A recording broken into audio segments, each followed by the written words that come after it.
গল্পটা শুরু হয় এক অন্ধকার নিঃশব্দ রাতে, যখন হঠাৎ আকাশ থেকে অদ্ভুত কিছু জীব পৃথিবীতে পড়তে শুরু করে। এই জীবগুলো আসলে ভয়ঙ্কর পরজীবী, যাদের একটাই লক্ষ্য মানুষের শরীর দখল করা এবং বেঁচে থাকার জন্য অন্য মানুষকে খাওয়া। পৃথিবীতে নামার সাথে সাথেই তারা মানুষের শরীর খুঁজতে শুরু করে। এদের মধ্যে একটি পরজীবী একটি বাড়িতে ঢুকে পড়ে, যেখানে একটি মানুষ গভীর ঘুমে ছিল। সেটি ধীরে ধীরে তার কানের ভেতর দিয়ে শরীরে প্রবেশ করে। লোকটি কিছুক্ষণ ছটফট করে, তারপর হঠাৎ শান্ত হয়ে যায় এবং আবার ঘুমিয়ে পড়ে, যেন কিছুই হয়নি। কিন্তু বাস্তবে সব কিছু বদলে গেছে। এরপর আমরা পরিচিত হই এক স্কুল ছাত্রের সাথে, যার নাম শিনিচি। ঠিক সেই সময় আরেকটি পরজীবী তার পাশে এসে পড়ে এবং তার কানের ভেতর ঢোকার চেষ্টা করে।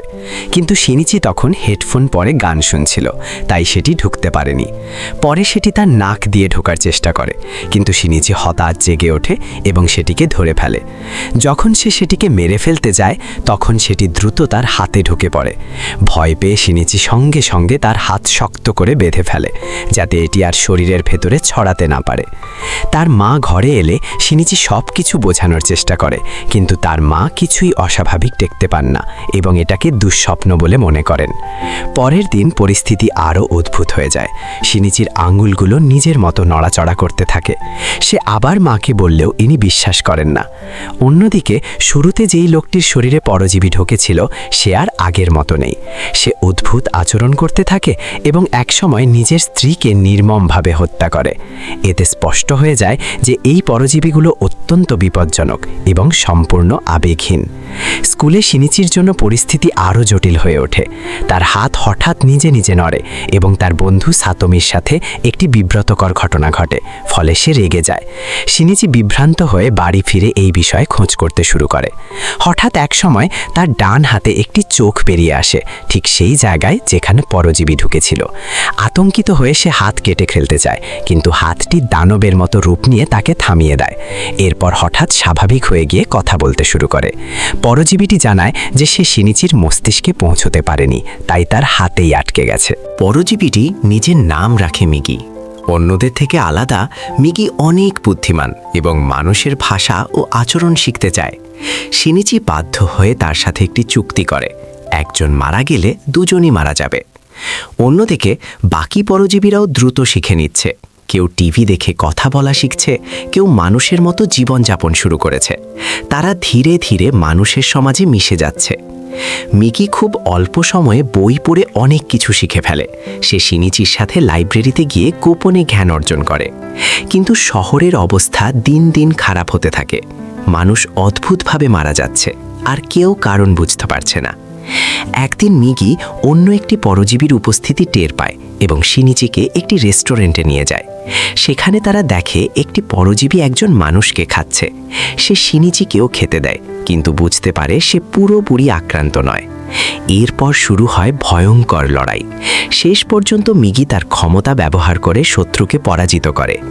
এরপর মিগি স্পষ্ট করে দেয় সে শিনিচিকে বাঁচিয়েছে শুধুমাত্র নিজের বাঁচার জন্য, কোনো আবেগ থেকে নয়। শিনিচি পরে জানতে পারে একটি ভয়ঙ্কর সত্য: এই পরজীবীদের খাবার শুধুই মানুষ। যখন সে মিগিকে দানব বলে, মিগি উল্টো বলে যে মানুষও তো প্রাণীদের খেয়ে বাঁচে। এতে শিনিচির মনে গভীর দ্বন্দ্ব তৈরি হয়। এরপর স্কুলে নতুন এক শিক্ষিকা আসে, যার নাম তামুরা। মিগি বুঝতে পারে সেও একটি পরজীবী। সে জানায় কিছু পরজীবী শান্তভাবে মানুষের সাথে থাকতে চায়, এমনকি সে গর্ভবতী এবং জানতে চায় তার সন্তান কেমন হবে। কিন্তু সব পরজীবী শান্ত নয়। একজন পুলিশ সেজে শিনিচির ওপর আক্রমণ করে। মিগির সাহায্যে শিনিচি তাকে পরাজিত করে। এরপর ঘটে সবচেয়ে দুঃখজনক ঘটনা। মারা যাওয়ার আগে সেই পরজীবী নতুন শরীর খুঁজতে গিয়ে শিনিচির মায়ের শরীরে ঢুকে পড়ে। বাড়িতে ফিরে আসার পর শিনিচি বিশ্বাস করতে চায় না যে তার মা আর আগের মতো নেই। কিন্তু হঠাৎই সে তাকে আক্রমণ করে। শিনিচি গুরুতরভাবে আহত হয়। মিগি নিজের কোষ ব্যবহার করে তার হৃদয় ঠিক করে তাকে বাঁচায়, কিন্তু এর ফলে শিনিচি বদলে যায়। সে আরও শক্তিশালী, দ্রুত এবং অনেকটা অনুভূতিহীন হয়ে ওঠে। এখন শিনিচি আর আগের মতো নেই। সে নিজের মানবতা নিয়ে লড়াই করতে থাকে। সাতোমির সাথে তার সম্পর্কও দূরে সরে যায়। এদিকে পরজীবীরা সমাজে ছড়িয়ে পড়ছে, এমনকি রাজনীতিতেও ঢুকে পড়ছে।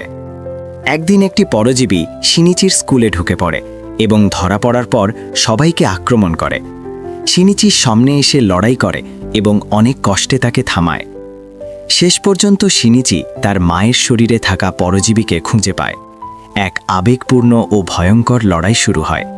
মিগি তখন ঘুমিয়ে থাকায় শিনিচিকে একাই লড়তে হয়। ঠিক যখন সে হারতে বসেছে তখন তার মায়ের ভিতরের সামান্য মানবিক স্মৃতি আক্রমণ থামিয়ে দেয়। সেই সুযোগে শিনিচি তাকে শেষ করে দেয়। সবকিছুর পর শিনিচি একটি সিদ্ধান্ত নেয়, সে একে একে সব পরজীবীকে খুঁজে বের করে শেষ করবে।